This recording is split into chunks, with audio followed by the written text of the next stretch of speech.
It needs to stop. Sure, back in the day, the customer was always right. They were. Today, you know what? Things have changed. Things have changed. Sometimes that customer is just an asshole.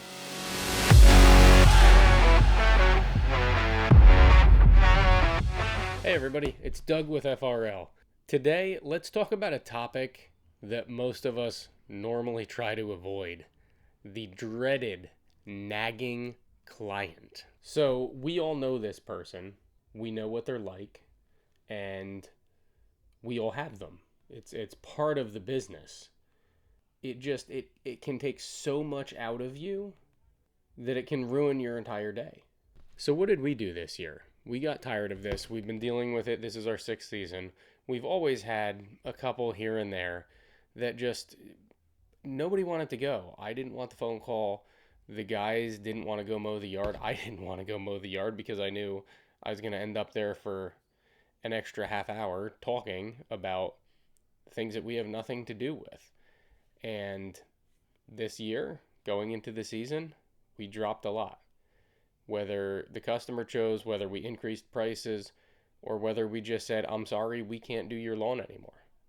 Now, obviously, in our service industry, the idea is to grow. You want to get more clients, you want to grow your company, you want to make more money. But you also need to be happy. If you're going out dealing with nagging clients all the time, first off, if it's all the time, you should really evaluate if it's a them problem or a you problem. If it's all the time, it's you. You're doing something wrong. But if you're dreading certain yards and that's ruining your week or your season, maybe it's time to look at those. Maybe it's time to get rid of them. So something that's been around forever, the customer is always right. They're always right. We've heard this. I'm 33 years old. I've heard this since I was 5, whether it was on TV, whether an adult was telling me. The customer is always right. Bullshit. I'm going to say it right now. Bullshit. The customer is not always right. They do not always have to be right. Saying the customer is always right is giving them the ability to do whatever they want. It needs to stop. Sure, back in the day, the customer was always right. They were. Today, you know what? Things have changed. Things have changed. Sometimes that customer is just an asshole. That's the truth. Some of them are just terrible people who are impossible to work with, that will never be happy with anything you do. Don't let them ruin your whole day, because I know from experience that's what they do. You wait for their call or text every time you service their property. It's ridiculous.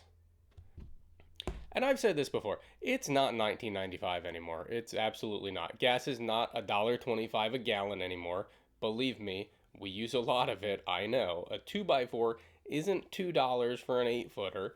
Pickup trucks aren't $20,000, and you aren't buying a new house where I am in Morris County, New Jersey, for $300,000 unless you plan to put a new roof on, redo the exterior, and probably the interior at the same time. It's a different world than it used to be. Here's 2 things to show how we relate to this. You cannot, and I've said this before, you cannot make money if you're charging $25 a week for lawn maintenance like in the 90s. But that's a completely different video. If we haven't talked about that already, we will soon. And more importantly, just because you've always been told the customer is always right, they aren't. They are not always right. Now, that doesn't mean that they're always wrong. 100% no. But not everything they say is 100% right. You do not have to move heaven and earth to make them happy. Should you make every effort to work with them to keep them happy? Yeah, sure. That's what you should be doing. Should you make sure you're doing the job to the highest standard that you can? Yes. That is why we are paid to do it. We're not volunteering to do work at their house. We are getting paid to do it. You should do quality work and do what they expect. What you agree to do. What they expect, that depends on contracts. You better have that written out well. What they expect might be different than what you're talking about. But if they're the person who is never happy, you need to be able to figure that out. You need to be able to see this, and you need to know not to renew them after this contract. Or if you really need to, drop them during the season. I won't do that. I just don't think that's professional. But if you need to, you need to. If they're completely unbearable and unrealistic, you do it. So now let's talk about some examples of what I'm talking about. Some of the calls we've gotten, there's a bunch of leaves left in the yard, piles and piles of leaves. There's a huge mound of dust in the middle of the road. I'm not happy with how my yard looks after you guys leave. Usually before I head back out there, I have them send me a picture just so that I can see what they're talking about before I drive over. Everybody for us is within 2 to 3 miles generally, but I still want that before I head out there so I know what I'm coming into. And a majority of the time, it's a leaf or two. It's a small dusting of leaf dust from our leaf vac in the fall when we're doing cleanups. It's the fact that their lawn doesn't look perfectly manicured because they don't take care of it, they don't aerate and overseed, they don't water it, and they don't fertilize. You're not going to have a perfect yard unless you're doing those things, and I'm very open with that we can cut the grass as much as you want, most are weekly, but it's not going to look perfect unless you're doing those things. No chance. Next time we swing through that area, some people are just not realistic. They want to put in zero effort on their end and expect perfection every single service. Well, that's fine if you're willing to pay for perfection. If you aren't going to fertilize, if you aren't going to water yourself, if you aren't going to aerate or overseed, you need to hire someone to do it. If you want a great yard, if you want a perfect yard, if you want to have thick grass. I've done it at my house. I know what it takes. I do a lot of the stuff myself. I don't have the guys do it. I do it myself. I spend a lot of time there. It takes a lot of time and effort and money to have a very nice yard. One of the scariest things for me as a new business owner, and this is now season 6, was dropping or not renewing clients. Or even seeing the red flags pop up on a phone call with a prospective client and taking them on anyway. How dumb is that? How's it going? The red flags are there. They're asking all these questions that you know they're going to turn into problems later. They're saying, my last guy cut it for $25 a week. Well, we can't do that. We won't touch a yard for under $50 as of last year. $50 is a minimum. Not dropping the gate. Don't care if you have 3 neighbors in a row, because if the other 2 are no longer clients and we still have you, it's $50 to cut your lawn. We do have incentive programs for customers to get us new clients, but that's different. There are no breaks. $50 and up, that's what it costs for us to cut your grass. But taking on these red flag clients, as I call them, we do it. And it's scary not to. It's scary to drop people, but you know what? Just do it. Nike, just do it. This is not sponsored by Nike, but just do it anyway. Just do it, get it done, and have less stress. It doesn't matter. They will find someone else. It will turn into their problem. If you're already stressed out by someone, or you feel like you will be, solve the problem.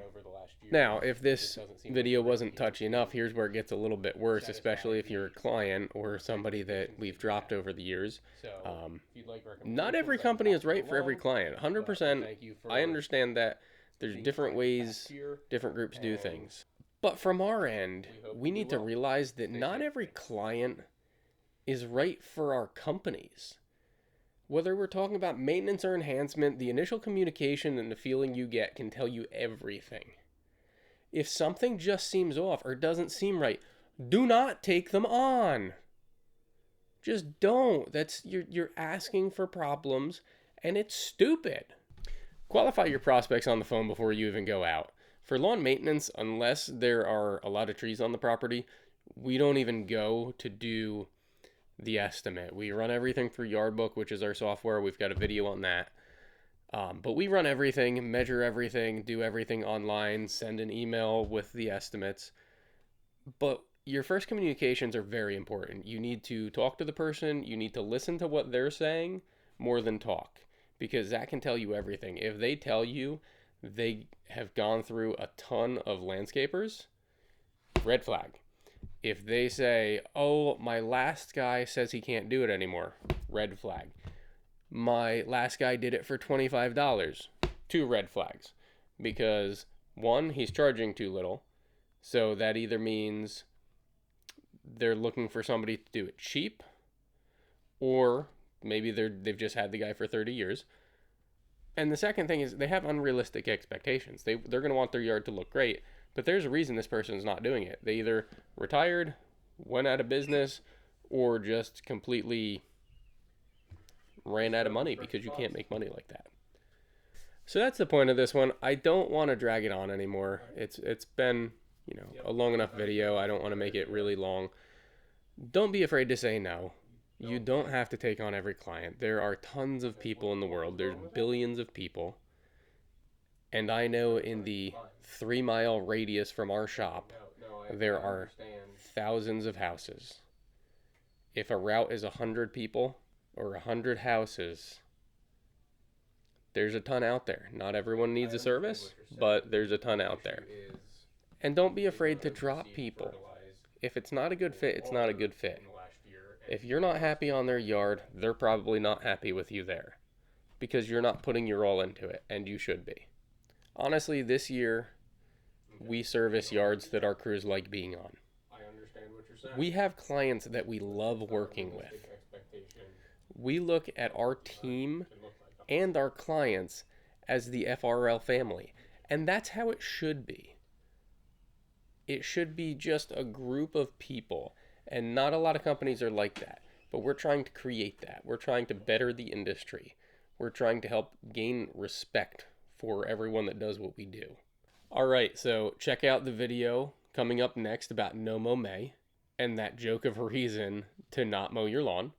It'll be popping up right over here. Thanks for watching the video till the end and sticking with me. We appreciate you.